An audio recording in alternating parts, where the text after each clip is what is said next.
ప్రపంచాన్ని వణికించిన corona virus వ్యాప్తి అదుపులోకి వచ్చి పరిస్థితులు చక్కబడిన తర్వాత కూడా ఆ వైరస్ గురించి మనం వాడిన వ్యాక్సిన్ల గురించి కొత్త నిజాలు బయటపడుతూనే ఉన్నాయి.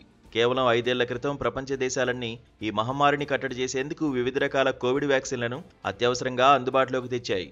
మన దేశంలో కూడా కేంద్ర, రాష్ట్ర ప్రభుత్వాలు ఉచితంగా వ్యాక్సిన్ల డోసులను పంపిణీ చేశాయి.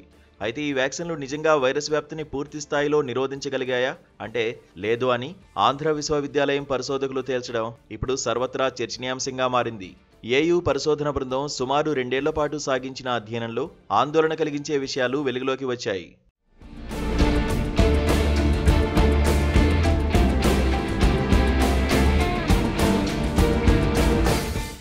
టీక్యాబ్ సి-ల్యాబ్ వ్యవస్థాపకులు డాక్టర్ రవికిరణ్ ఏడేది నేతృత్వంలో ఏయూ విద్యార్థుల బృందం 2021 నుంచి 2023 మధ్య ఈ పరిశోధనను చేపట్టింది.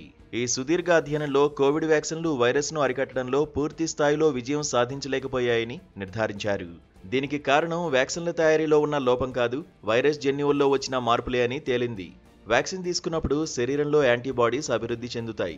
ఈ యాంటీబాడీస్ శరీరంలోకి ప్రవేశించే వైరస్ను గుర్తించి చంపి మనల్ని వ్యాధి బారి నుంచి కాపాడాలి. ఇది వ్యాక్సిన్ ప్రాథమిక లక్ష్యం. అయితే ఇక్కడే కరోనా వైరస్ ఒక తెలివైన ఎత్తు వేసింది. కరోనా వైరస్లోని స్పైక్ ప్రోటీన్స్ యాంటీబాడీస్ను అయోమయానికి గురిచేశాయి. పరిశోధన కోసం అమెరికా నుంచి ఈ స్పైక్ ప్రోటీన్ను తెప్పించి ల్యాబ్లో పరీక్షించినప్పుడు అది ఒకసారి ఘన పదార్థం రూపంలోకి, మరోసారి ద్రవ పదార్థం రూపంలోకి మారుతున్నట్టు గుర్తించారు.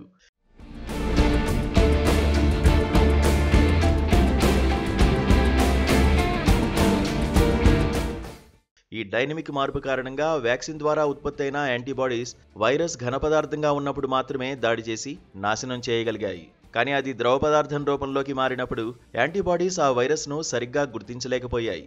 ఫలితంగా వ్యాక్సిన్ తీసుకున్నప్పటికీ చాలా మందిలో వైరస్ ప్రభావాన్ని నియంత్రించే పరిస్థితి లేకుండా పోయిందని, అందుకే చాలా మందికి మళ్లీ వైరస్ సోకిందని ఈ అధ్యయనం వెల్లడించింది. ఈ పరిశోధన ఇప్పుడు ప్రపంచ ఆరోగ్య సంస్థతో పాటు అన్ని దేశాల దృష్టిని ఆకర్షించింది.